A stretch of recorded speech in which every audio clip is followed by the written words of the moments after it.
नमस्ते, सदा वत्सले मातृभूमि, जय हिंद दोस्तों। मैं किशन आप सबका स्वागत करता हूं। शुरू करते हैं आज के डिफेंस समाचारों को। चलिए बढ़ते हैं पहले डिफेंस अपडेट की तरफ, जो कि डीआरडीओ के प्रोजेक्ट वेदा को लेकर आ रही है।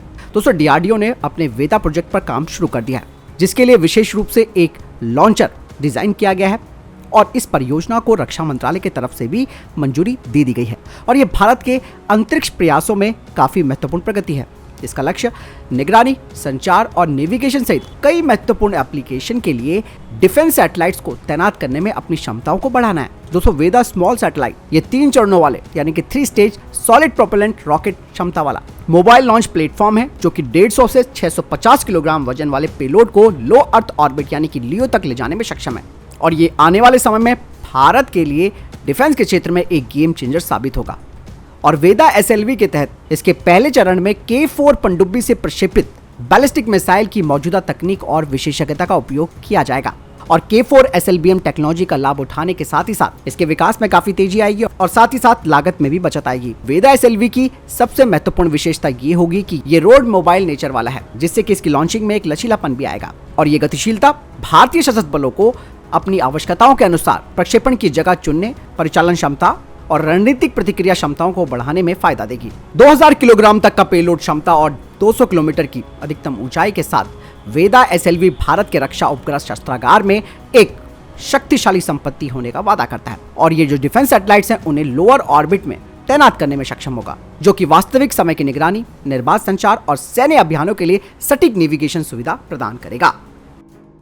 बढ़ते नेक्स्ट अपडेट की तरफ। दोस्तों, भारतीय वायुसेना अपनी ऑपरेशनल क्षमताओं और प्रशिक्षण क्षमताओं को बढ़ाने के लिए अत्याधुनिक इमर्सिव टेक्नोलॉजी का उपयोग करने में महत्वपूर्ण छलांग लगाई है और अपनी मशीन योजना प्रणालियों में आर्टिफिशियल इंटेलिजेंस को इंटीग्रेट करके और कैडेटों को प्रशिक्षण देने के लिए वर्चुअल रियलिटी सिमुलेशन को अपनाकर भारतीय वायुसेना अपनी क्षमताओं को बढ़ाने और आत्मनिर्भरता हासिल करने के लिए नए तरीकों को अपना रही है। इंडियन एयरफोर्स के अधिकारियों ने कहा कि एयरफोर्स स्टेशन हकीमपेट में VR सिमुलेशन के साथ पायलट्स को ट्रेनिंग दी जा रही है, जहां फेज 2 प्रशिक्षण से गुजर रहे लड़ाकू पायलट VR हेडसेट पहनकर व्यवहारिक प्रशिक्षण से लाभान्वित हो रहे हैं। ये हेडसेट ट्रेनी कैडेटों को उड़ान अनुभवों का 360 डिग्री दृश्य प्रदान करते हैं और स्वदेशी तकनीक पर आधारित वर्चुअल सिमुलेशन प्रशिक्षण अधिक प्रभावी और लागत कुशल भी साबित हुआ है, क्योंकि ये उन खर्चों को बचाता है जो अन्यथा विमान का उपयोग करके उड़ान के घंटों पर खर्च होते हैं।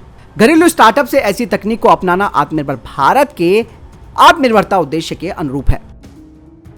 बढ़ते नेक्स्ट अपडेट की तरफ। दोस्तों, भारतीय सेना की ड्रेस में पहली बार बदलाव हुआ है। भारतीय सेना के मूल कैडर और प्रारंभिक नियुक्ति के बावजूद ब्रिगेडियर और उससे ऊपर वाले सीनियर ऑफिसरों के लिए एक नया सामान्य वर्दी विनियमन लागू किया गया है। आपको बता दें कि वर्दी बदलने का फैसला 17 से 21 अप्रैल को हुए सैन्य कमांडरों के सम्मेलन में लिया गया था। उस समय तय किया गया था कि फ्लैग रैंकिंग यानी कि ब्रिगेडियर और उससे ऊपर के सीनियर ऑफिसरों के लिए head gear, shoulder, rank badge, gorget patch, belt और जूते अब मानकीकृत और सामान्य होंगे।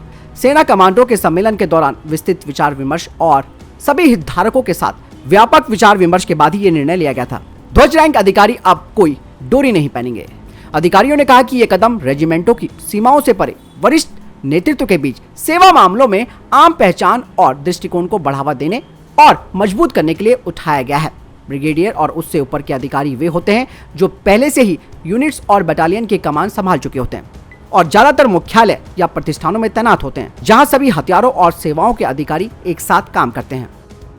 चलिए बढ़ते नेक्स्ट अपडेट की तरफ। दोस्तों, प्रोजेक्ट वर्षा न्यूक्लियर सबमरीन बेस अब अपने ट्रैक पर है और कहा जा रहा है कि 2024 के मध्य में इसको कमीशन किया जाएगा, जो कि भारतीय नौसेना के भविष्य के न्यूक्लियर पावर्ड सबमरीन का नया घर होगा, जिसमें कि recharge station, technical support areas शामिल होंगे।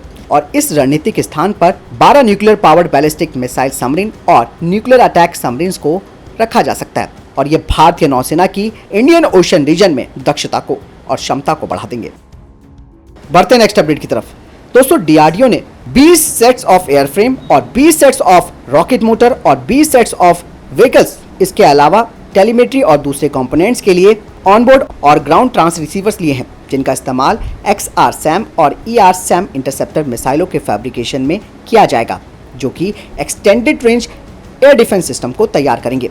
दोस्तों, डीआरडीओ थर्ड इंटरसेप्टर पर भी काम कर रहा है, जिसके बारे में मैंने आपको डिफेंस अपडेट में भी बताया था कि और ये भारत के इस सेट पर आधारित होगी, जिसकी रेंज दुश्मनों के फाइटर जेट और शॉर्ट रेंज बैलिस्टिक मिसाइल के खिलाफ 400 किलोमीटर होगी। बढ़ते नेक्स्ट अपडेट की तरफ। दोस्तों गोदरेज एरोस्पेस अब जल्द ही ड्राई कावेरी इंजन के प्रोटोटाइप्स की डिलीवरी करने वाली है और इन प्रोटोटाइप्स का फिर से फ्लाइट ट्रायल होगा IL-76 टेस्ट बेड से रशिया में, वो भी 2024 से। और एक बार ड्राई कावेरी इंजन सफलतापूर्वक अपना इन फ्लाइट टेस्टिंग के बेंचमार्क को पूरा कर लेता है तो इसे एयरवर्थी सर्टिफिकेशन भारतीय अथॉरिटीज की तरफ से मिल जाएगा और एक बार तैयार हो जाने के बाद इसका इस्तेमाल अनमैन कॉम्बैट एरियल व्हीकल के प्रोटोटाइप को पावर देने के लिए किया जाएगा। बढ़ते नेक्स्ट अपडेट की तरफ। दोस्तों अडानी डिफेंस ने कहा है कि भारतीय सेना ने लिमिटेड सीरीज प्रोडक्शन ऑर्डर दिया है UAV launch precision guided munition यानी कि ULPGM का। कंपनी की तरफ से कहा गया है कि इस फैमिली का अभी एक ही वेरिएंट पब्लिकली सामने आया है। बता दें कि इसमें 4 बॉडी विंग्स और 4 कंट्रोल फिन्स हैं। इसके अलावा इसमें जेट वेन कंट्रोल सिस्टम होगा जो कि इसे हाई मैन्युअलिटी प्रदान करेगा। बता दें कि इसका इस्तेमाल आर्चर आर्म्ड UAV और तापस ड्रोन में भी किया जाएगा जो कि दुश्मनों के आर्म्ड व्हीकल्स, आर्टिलरी यूनिट्स और कमांड एंड कंट्रोल स्टेशन को तबाह कर सकते हैं। चलिए बढ़ते नेक्स्ट अपडेट की तरफ। दोस्तों C295 डील से बाहर होने के बाद HAL अब भारतीय वायुसेना के 80 मीडियम ट्रांसपोर्ट एयरक्राफ्ट की योजना पर काम करना शुरू कर चुका है। दोस्तों HAL ने अब एम्ब्रेयर एयरबस से बातचीत शुरू कर दी है ताकि भारत में C390 या फिर A400 की जो प्रोडक्शन लाइन है वो तैयार की जा सके जो कि जॉइंट वेंचर के माध्यम से तैयार की जाएगी। बढ़ते नेक्स्ट अपडेट की तरफ। दोस्तों चीन के राष्ट्रपति ने एक बड़ा दावा किया। उन्होंने कह दिया है कि चाइना पाकिस्तान को पूरा समर्थन देता रहेगा चाहे दुनिया भले ही बदल जाए। शी जिनपिंग ने कहा कि चीन पाकिस्तान के साथ हमेशा खड़ा रहेगा। शी जिनपिंग ने BRI के तहत तैयार हो रहे चाइना पाकिस्तान आर्थिक कॉरिडोर के 10 साल पूरे होने पर बधाई संदेश दिया है। दोस्तों कहा जा रहा है कि CPEC परियोजना को एक बार फिर से गति देने में दोनों देशों की सहमति बनी है। हालांकि इमरान खान के समय में ये योजना ठंडे बस्ते में चली गई थी। चीन के राष्ट्रपति ने पाकिस्तान को ये लॉलीपॉप अब ऐसे समय पर दे दिया है जब इटली ने BRI प्रोजेक्ट से खुद को अलग कर दिया है और चीन को झटका दे दिया है। चीन के राष्ट्रपति ने बताया कि CPEC उनके बेल्ट एंड रोड इनिशिएटिव का महत्वपूर्ण प्रोजेक्ट है और CPEC को अब वो पाकिस्तान के साथ मिलकर और ज़्यादा मजबूत बनाएंगे जिससे कि ये BRI का एक ऐसा प्रोजेक्ट बन जाएगा जो दुनिया के लिए उदाहरण होगा। शी जिनपिंग ने 2013 में इस प्रोजेक्ट को लॉन्च किया था। हालांकि शुरुआत में इनको सफलता मिली लेकिन बाद में इस पर काम ढीला हो गया। और दोस्तों भारत हमेशा से CPEC का विरोध करता आया है।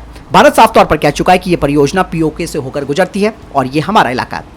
वहीं चीन ने अब पाकिस्तान के कब्जे वाले कश्मीर में अपने सैनिकों को तैनात करके बंकर और अन्य रणनीतिक ठिकानों की मदद वो कर रहा है। चीनी एयरफोर्स के अधिकारी POK में स्थित स्कर्दू एयरबेस पर भी देखे गए। चीन अब तक CPEC परियोजना में $30 अरब का निवेश कर चुका है और चीन अब इसे और आगे बढ़ाने की तैयारी कर रहा है क्योंकि चीन का प्लान ग्वादर में नेवल बेस बनाने का है। अगर चीन ग्वादर को नेवल बेस बना लेता है तो ये भारत के लिए खतरा होगा। बढ़ते नेक्स्ट अपडेट की तरफ। दोस्तों भारत का मून मिशन यानी कि चंद्रयान 3 अब पृथ्वी की कक्षा से निकलकर चंद्रमा की ओर बढ़ चला है।